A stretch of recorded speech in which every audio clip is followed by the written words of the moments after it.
It is so wonderful to see so many people here from so many different years, friends, family, colleagues, folks of the like. It is really good to see how many people really loved and cared about Michael. He deserved every ounce of it. And we are all very grateful to have you all here.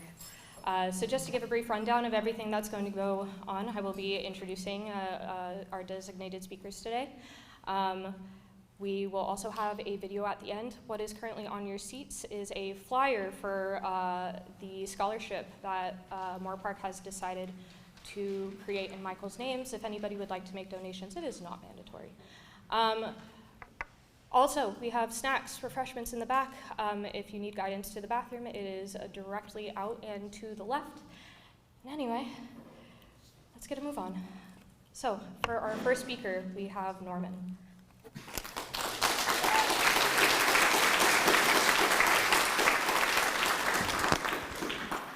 Hold on.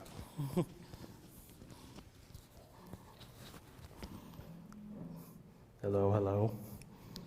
Sorry. Yeah, they brought me first so I could set the bar really low. I met Michael when he first started working here, and honestly, I didn't, think much at first. Just another faculty member, whatever. But the difference between Michael and the rest of my teachers was he quickly gained access to our group of friends. He started having Christmas dinners with us. He hung out with us regularly. He treated us not as students, but more like colleagues, like we all worked together. He really inspired me. And I guess the thing that I enjoyed most about Michael was he asked me to write for his summer portfolio class a couple of years ago. And at first I thought he was joking, because why would you ask me to do it? I'm gonna do it the night before and get a B on it. Kind of like this,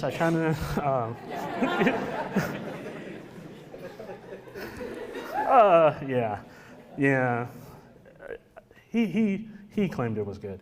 But I remember when he was first telling me about the summer class, and he was telling me how much it meant, how he was hoping that it would introduce first high school students first coming into college to the FTVM program, give them some real hands-on job-like experience.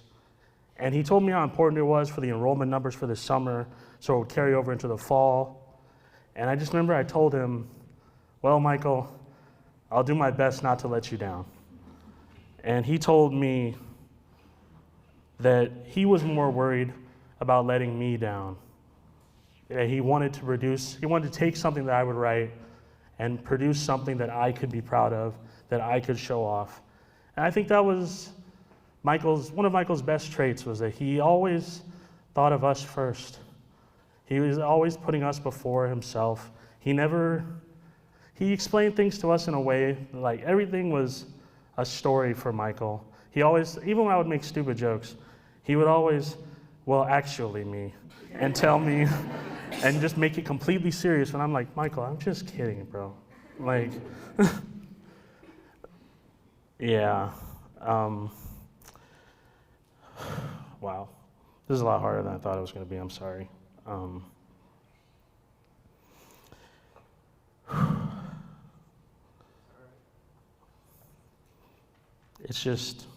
It's really hard to, I think I, in some ways, took Michael for granted.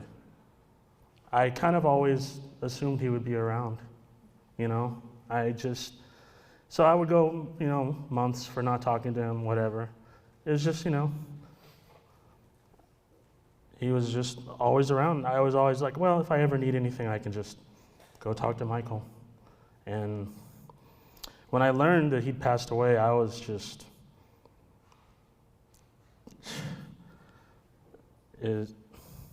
completely unexpected, just to lose someone who taught me so much, and I'll always be grateful for everything he did for me, And just looking at all the people that he touched, like, I can't believe that we have students here that came back for this from when I was here 10 years ago.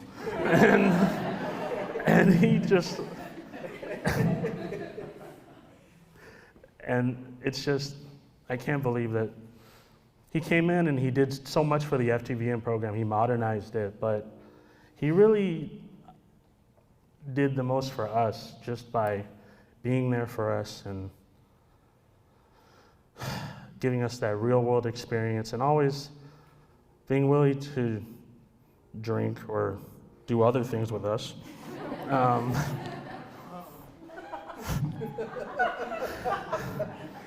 Yeah.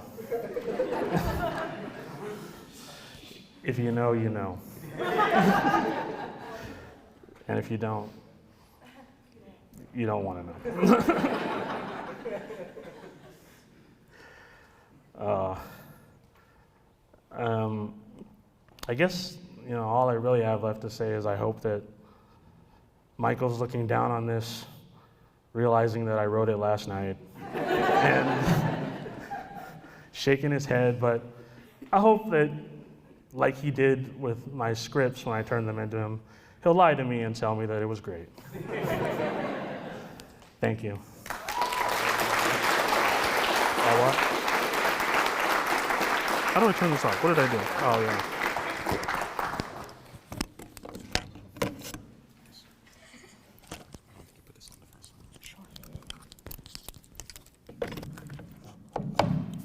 Oh, it's still on.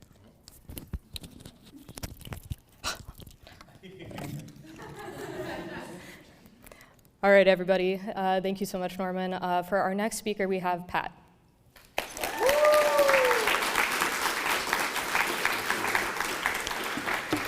Oh, I gotta keep this. Thank you. Yeah, I got you. Thank you. Thank you. That's all right. Thank you for starting us off, Norman. I always appreciate you, and you always bring great levity to any situation you enter, so thank you so much for starting us off. Hello, everyone. My name is Pat McManus. I was a student for FTVM about 2017 through 2019, and then friend of Michael going past that. Essentially, Michael gave me and so many others the confidence to be able to keep moving forward in our life and careers. When I came to FTVM for my first semester, I was at one of the lowest points in my life. I had just switched majors from a radiology degree to film, since I had suddenly realized that I was aiming towards radiology as a safe option to make money and not what I wanted to actually do as a career. So in that essence, I switched to the much more lucrative film and TV side, where I was essentially starting my path all over again with something that was significantly less guaranteed. Feeling lost my first semester, I was worried how I would feel about just taking another group of classes. I knew from working at a bakery that I was much more comfortable at learning through my hands.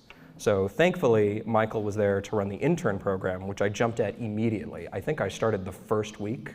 I think they had announced on the first Thursday I was there, and I signed up and took the first gig on, I think, the following Monday. That gig was a soccer recording, so I could tell, let me go right here.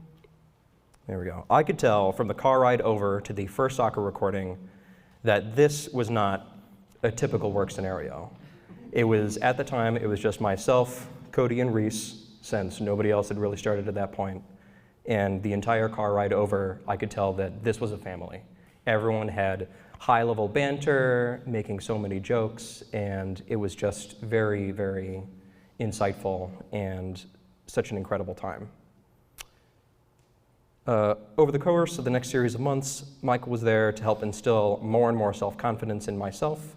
He was always available to answer any questions and spoke to me at a high technical level with terms that I had very little understanding of, which I'm sure plenty of people have had the same experience with him. But it made me feel that he respected my intelligence, wanted to talk with me as if I was already a professional, and would address any questions I might have repeatedly until I understood what he was talking about. I used to call this a waterfall of information, since he would just continue so much that it would just come crashing down, and I would get lost in this huge amount of information that he would give me for a single question. Michael would string on an answer for hours and hours if he could, trying to include every detail, alternative workaround, or possible outcome. And I really appreciated him for doing this. Michael's highest priority was that anyone can succeed in this industry as long as they're willing to put in the effort. This was very prominently shown with his first iteration of the TV portfolio class, where he made sure to focus very heavily on students who were not as proficient in their positions in order to help them gain the confidence to do those jobs. Michael knew that your team is only as strong as your weakest link, and he made sure that there were no weak links with his support. It is a class, and it was critical to have everyone get their chance to feel involved in the more difficult positions and experience the groundwork positions. This drastically helped build self-confidence in students that may have otherwise given up in the high-stress environment of the portfolio class. All right, this is going to be a difficult one to get through, but here we go. So some of my favorite memories with Michael were doing the annual reverse trick-or-treat walks. So these were the walks around campus to hand out candy to anyone on the college that came across us. The main area for these walks was the Child Development Center. And, sorry, I just lost my space. Give me 1 second.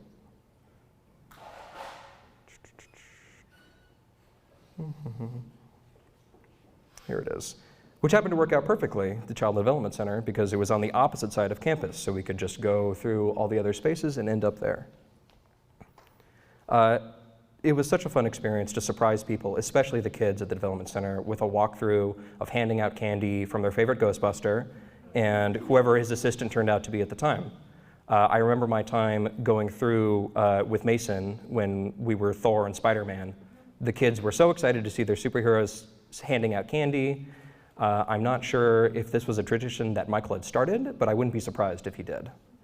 Either way, he always put his full effort into making the kids and anyone else happy, simply for the fun of it. I hope that this tradition can keep on rolling. I know that Cody was a giant chicken last year going with Michael, so I'm sure she continues the same sentiment. Outside of school, Michael was a close friend. I always appreciated when he would go to dinner after work with Tian and myself. I always loved being able to go to the annual summer barbecues. He was very kind to offer his house and just wanted to have fun with the alumni and gather and have a big get-together. It was also his secret way of forcing his socially awkward college students to network as future filmmakers. As he has always said, be careful of the bridges you burn. You could always see that person again.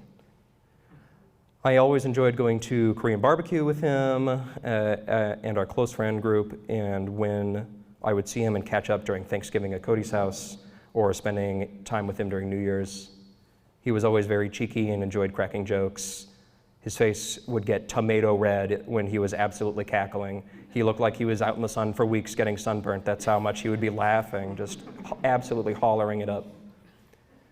Michael has touched every part of my life, including being my wingman for my fiance, to go out with me for 4 years.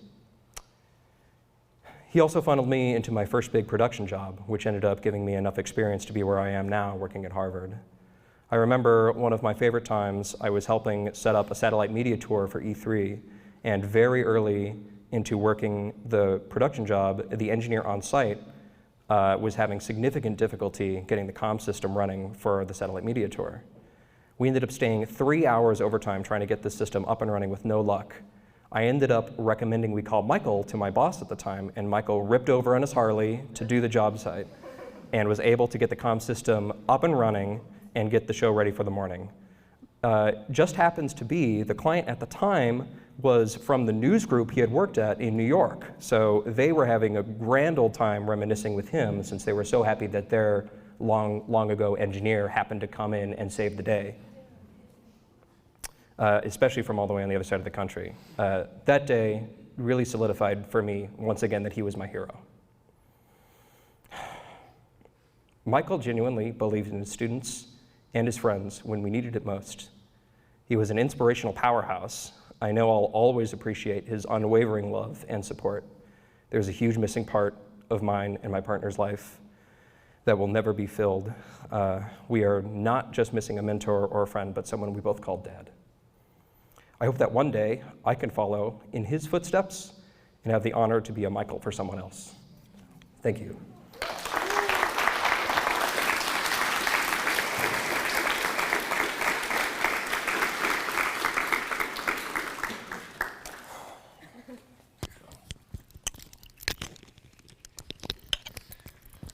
All right. Okay, so on to our next speaker. Gabriella, would you like to come up?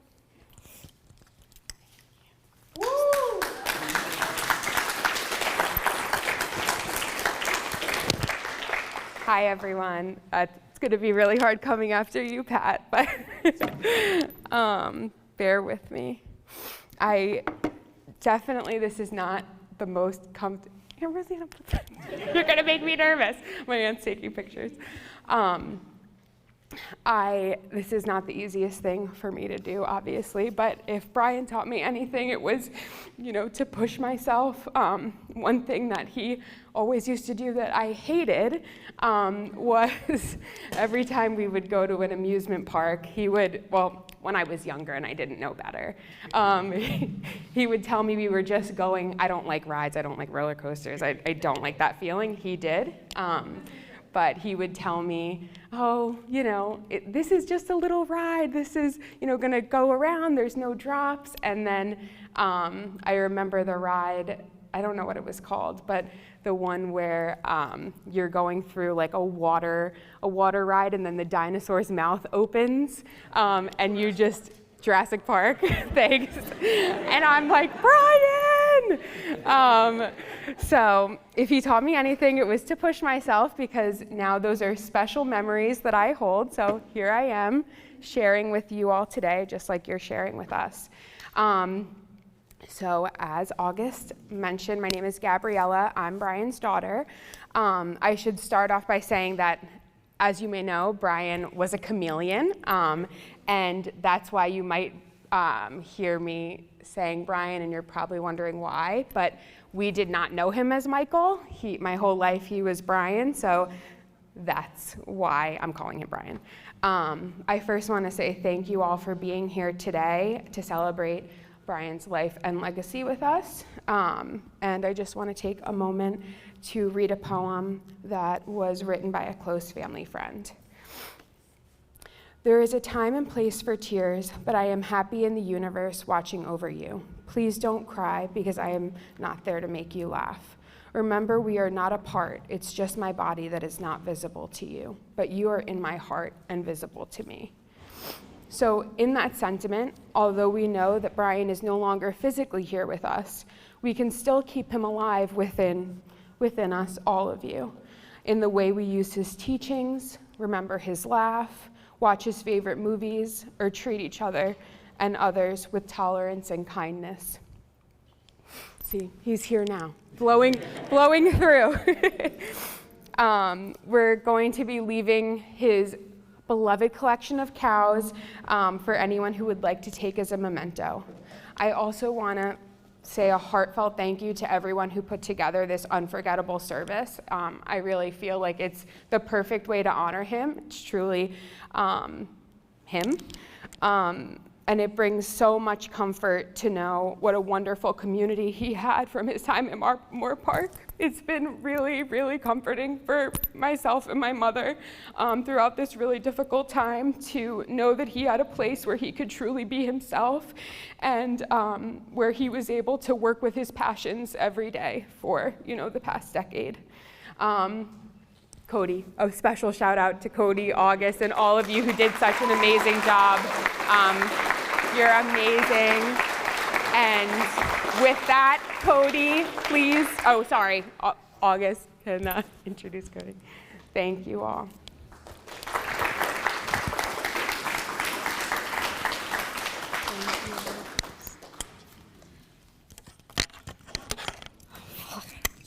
You would think I would know better at this point in time. I don't. I wear a turtleneck. There we are. Jeez Louise. All right. Hello, everybody. My name is August Stevenson. I was a student from 2016 to bleeding into 2019. I had a very long run with Moore Park. I was one of Michael's interns. I never had the opportunity to be his student, but being one of his interns is probably the most you can get out of the program. He will give you firsthand experience that will really ready you for the professional world. I am so happy to see so many people from different years that he has worked here. Michael was a very special person to me. There was a time where I had dropped out of school, and Michael was the one who sat on the phone with me for 2 hours convincing me to come back to college.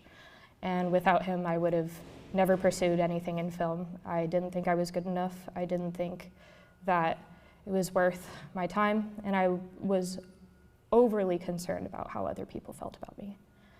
And he walked me through every step of the process. He signed me up for my classes.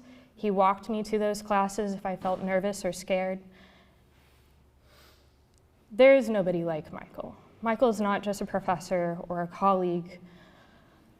He is deeply a friend.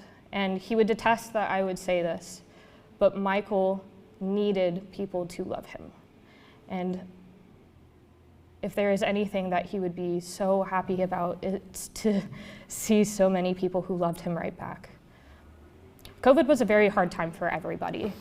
And I think for professors, not being able to interact with your students as regularly as you would like to and have that hands-on experience with them takes a major toll.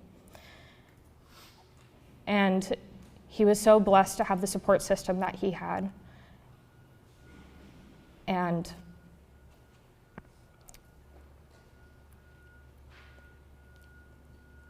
he deserved every ounce of it. For our final speaker, and then to our video, we will have Cody.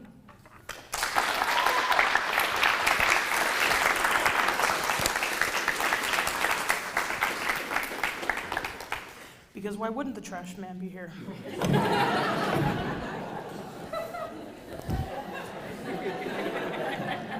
I just say what we're thinking. Anyways. Hi, my name's Cody, and I have the same title as Michael, the television production specialist here on campus. I'm gonna cry, so there you go. The first time that I met Michael was in 2015 as a student. He was incredibly British, and I was very intimidated by his quick thinking and his sarcastic attitude. I really have never met anybody as quick and as sharp with their wit, and that really kept me on my toes. I think I was really nervous around him because the thing about Michael is that he expected you to keep up, and he treated you like a human that was capable of understanding whether you understood or not. His philosophy was trial by fire. He said that the best way to learn a valuable skill set and to remember it was to be so incredibly stressed out while doing it, you can't possibly forget how to do it. Perfection or damn well near it is Michael's MO. And to get college students to agree that perfection is the standard is the fight of the lifetime. But to Michael, it mattered. So eventually to everyone whose life he was a part of, it mattered. He often shared with me the important virtues of being a very hard worker and being dependable. To him, showing up and being reliable were key traits that he looked for in his interns and that he instilled in his students. To him, it didn't matter if you didn't know how to touch a camera. It didn't matter if you didn't know what you were doing. What mattered was your attitude, your willingness to be here, your desire to show up. Working for him is probably the most formative experience of my time because he always practiced what he preached, and he encouraged us to move forward every step of the way, no matter what. In a terribly morbid way, Michael's teaching and leadership were such that should he ever have to miss an event, the team would absolutely be able to go on without him. I will always cherish the opportunity to have learned from him. All right. He was always an open ear to chat with, and he never turned down an opportunity to talk, ever. He never turned away students for help, and he always made sure people knew he was available. He shared his wisdom freely. Many of the past students at the FTMA program can contribute the success to Michael Grimes. He sent myself and many others out into the world more prepared for real set work and more prepared for a real life in film and television. His technical skills were unmatched, and he's passed that along to his students. While he and I were always friends, we became very close over the last few years. He and Antonella came to my Thanksgiving, which is the best memory of my entire life with you guys. And then August and Pat and I visited him for Christmas and New Year's. Sorry. Thanks, Reese. Sit down.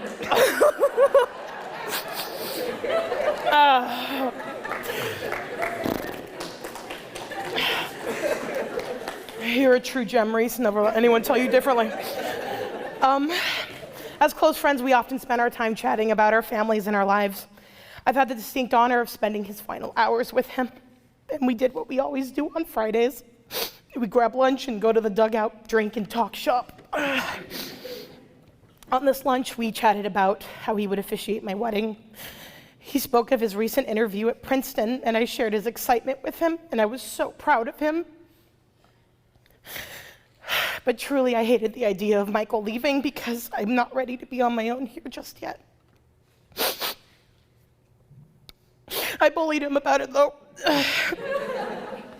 But he shared his thoughts with me about you, and you and his wife wanting to be close to his daughter. And I couldn't begrudge him that. When we parted ways at the end on a Friday, the last thing I said to him was to text me when he got home and that I loved him. He smiled at me and he waved goodbye. And that is unfortunately the last time I ever saw or spoke to him. On a very, very personal note, in the wake of Michael's passing, I have absolutely struggled to grieve him. When it feels all too real, I quietly tell myself that we'll talk tomorrow like we always do. And I know that tomorrow never comes, but it gets me through today. And I have a lifetime of todays to go. In the video, you'll see Nicolette say that this is the heartbreak of a lifetime, and I agree fully. Michael's loss is huge and great. Thanks for making the trash man stop. All my friends still speak of him as if he were alive. It's hard for any of us to think that he's not here. He's just such an imaginative, lively spirit. This much spirit and personality could not have possibly just evaporated from this earth. While speaking with another colleague, Dina Pillay, she shared the sentiment that I personally believe to be true. Michael is not dead, just different. All of that energy that he's put into people can't possibly have just disappeared overnight. His energy and his passion for film and production lives on in the students and interns he mentored.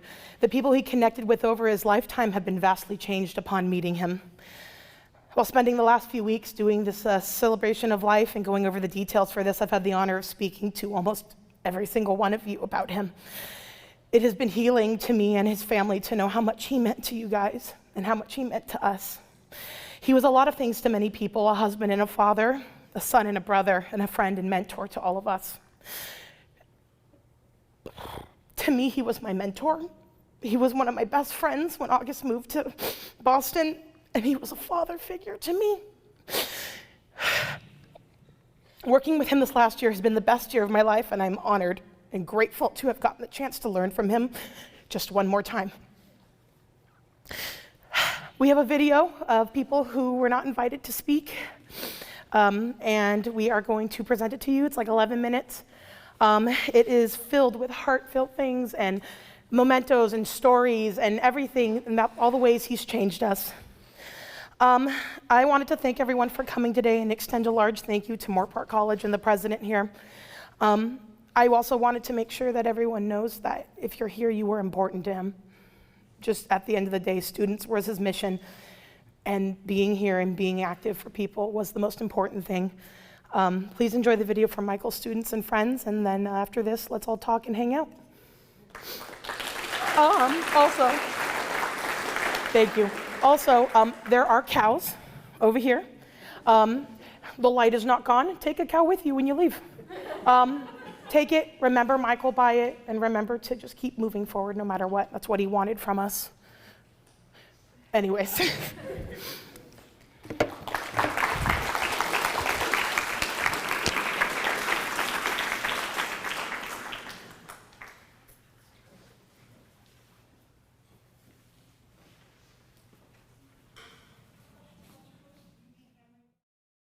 First question, what's your most unique memory with Michael? It can be literally anything.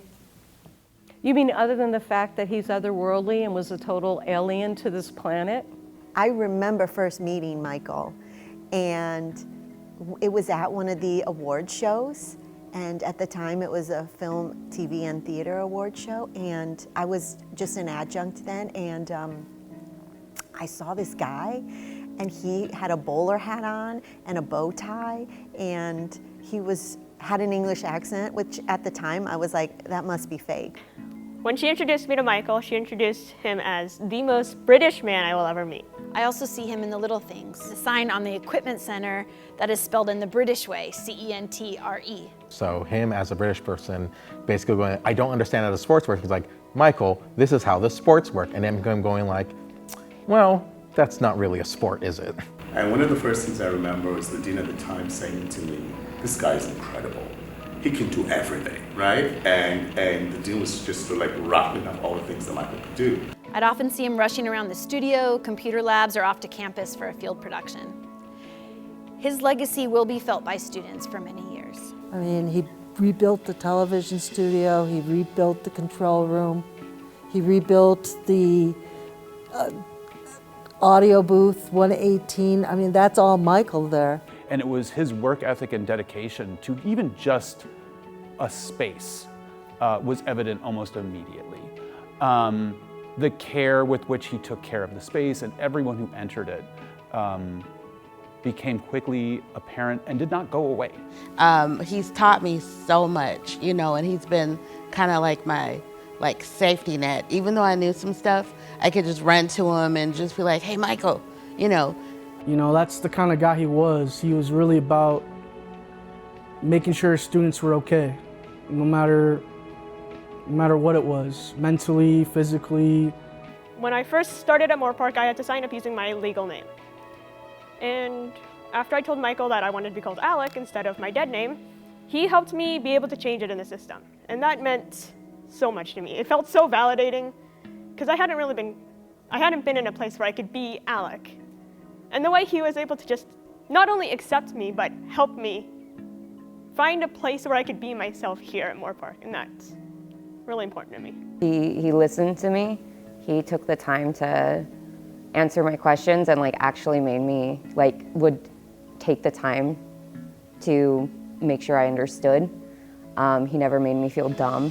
He was so kind and so generous with his time and with his just everything. This is the first time I feel confidence, and that's all because Michael.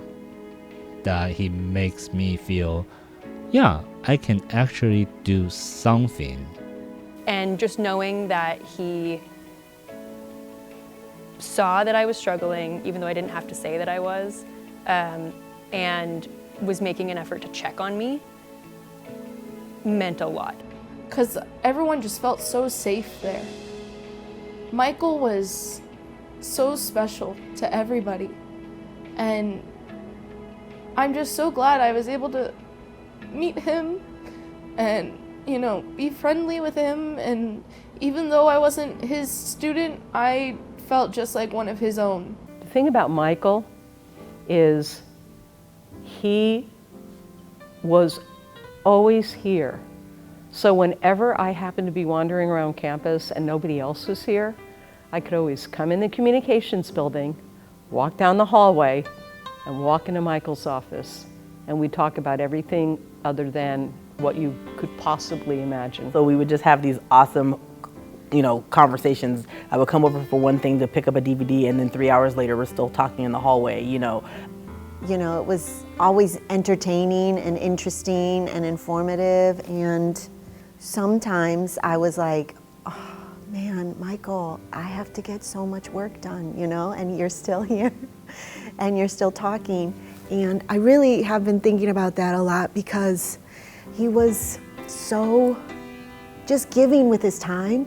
What came across really clearly was his passion and his commitment to the students and to the craft, right? And that to me is always a signature of somebody who you want to keep at your institution. Because Michael always cared about the students first. That was the one thing he was great at. He was such a strong mentor to all our students, and that's because he loved them. He was just a loving pillar of support for those who needed it. I mean, the amount of times that Michael showed up for my friends and I is endless. He would always say, you have the tools you need. You already know how to do what you need to do. Like, it's okay. And honestly, it's like it didn't matter how small or big the thing was. Michael always was fully present in making sure that we had what we needed. And he was a man that I kind of saw do everything. And you know, he was an engineer, he was a professor, he was an editor, he was he did everything. That dedication and that work ethic is something that was very evident, and evident also that it was the primary goal of the work that he did. He absolutely defined the essence of We Are Moorpark. The fact that come hell or high water, he was going to get it done. The fact that even if it was his 65th hour in a row, he was going to do what needs to be done to make it happen. Making it happen and doing it well is, I think, what best defines him. And not only that, I saw how his people loved and love him. I really don't think I would be who I am or where I am today without Michael. And if you knew Michael, then you just know. Like, he always was supportive of everything we were trying to do. So I think that's something I want to carry with me. It's rare that you have somebody that when you do things and you have accomplishments, like, you want to tell them because you know that they'll be proud of you. So even though I knew him for a really short time, he made a really big impact. He talked to me like I was an intelligent human being. I think the most I'll miss most about Michael is just like him just being around. He's always someone that I can go to, that I can ask for help, that I can just pester if I just want to pester someone. He's always there. He was always helpful. He would always answer every question I had, no matter what. And I think that's something I'll miss. What's not to miss about Michael? His surly attitude, his dry sense of humor, his unmatched intelligence, and like I said, his code of ethic. I will miss his code of ethic. I suspect he has left in his path that sense of code of ethic in the people that are in this very room, I suspect. And what I want to say about Michael, just in general, is that he was a Halley's Comet. They only come about once every 90 years, right? You see them once in your lifetime. So I will miss that. And I will just miss him. He was my friend.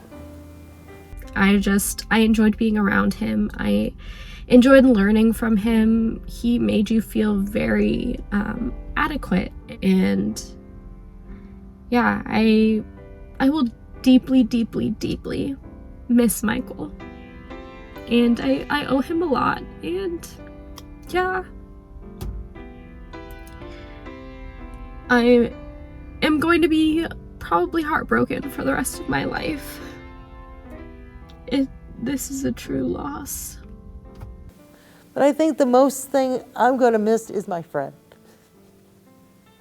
I loved Michael. We would come every morning and talk. We'd talk about students, we'd talk about the building, we'd talk about everything. He'd show me stupid cow videos. It was just that time that we shared because he was a partner in developing what FTMA was. I'm going to miss him, and I loved him. You want to be done? Yeah. Yeah, all right, we're done.